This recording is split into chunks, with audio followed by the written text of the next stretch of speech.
A shocking event happened over the weekend at a Massachusetts holiday weekend screening of Jaws. Richard Dreyfus went on stage in a dress and had a cane and delivered a rant described by attendees as transphobic, sexist, homophobic.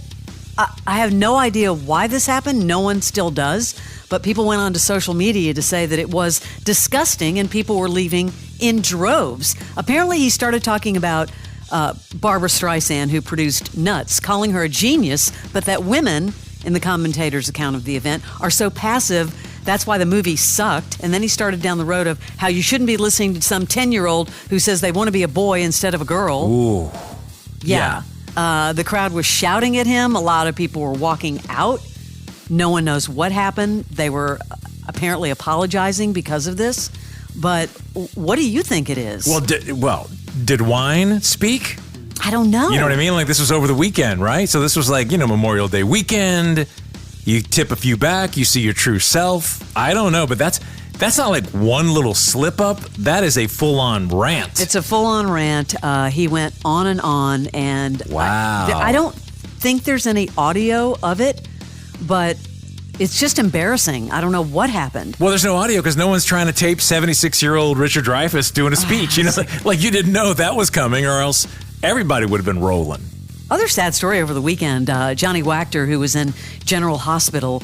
Did you hear this story? Awful. A shooting happened around 3 a.m. Saturday. His mother confirmed he was leaving work at this rooftop bar in downtown L.A. He was walking with one of his coworkers when he saw what looked like someone was working on his car. He initially thought, his car was being towed. So he approached the person to ask if that was the case.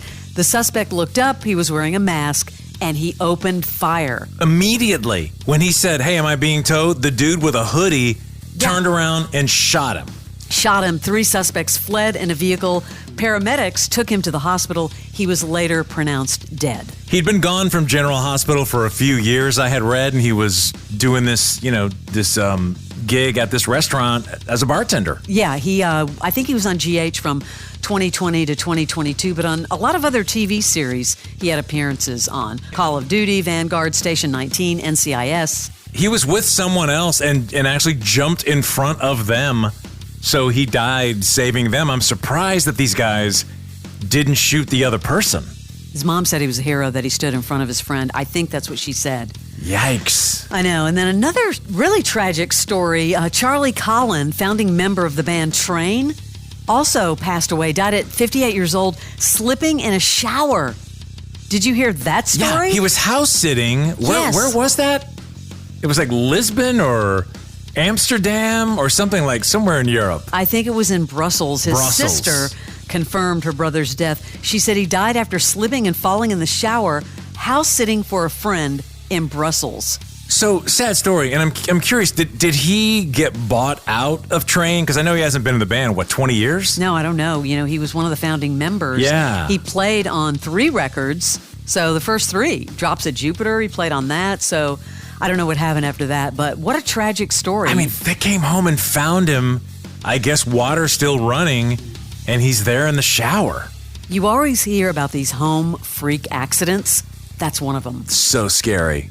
Jimmy Kimmel and his wife shared an update over Memorial Day weekend about their 7-year-old son, Billy, who underwent his 3rd open heart surgery.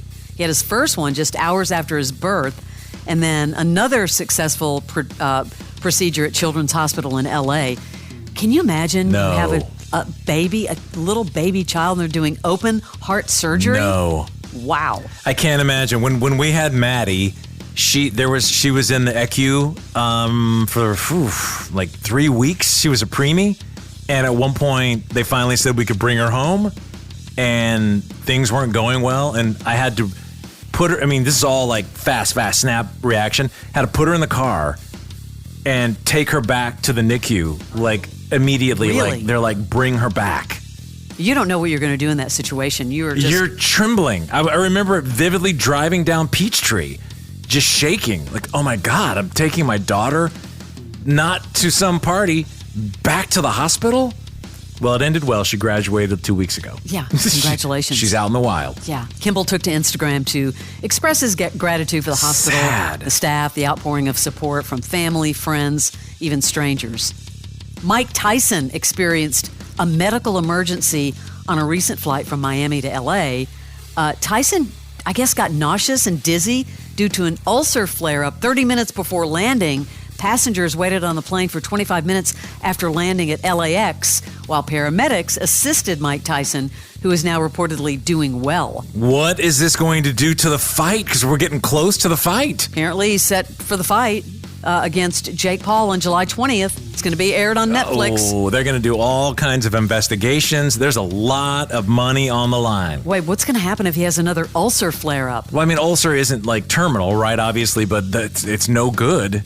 Things are exploding. I mean, literally, if you think about it, for Diddy, America's Best Contacts and Eyeglasses has made a bold move in response to recent events involving Diddy. They have removed his Sean John eyewear from their shelves, of course, following the release of that disturbing surveillance video. Well, of course they had to do that. There's nothing shocking about that. How do you get an endorsement like that? That's a quiet one. I didn't know that even existed. Yeah, I guess he had his own eyeglass wear called Sean John's, Love this story.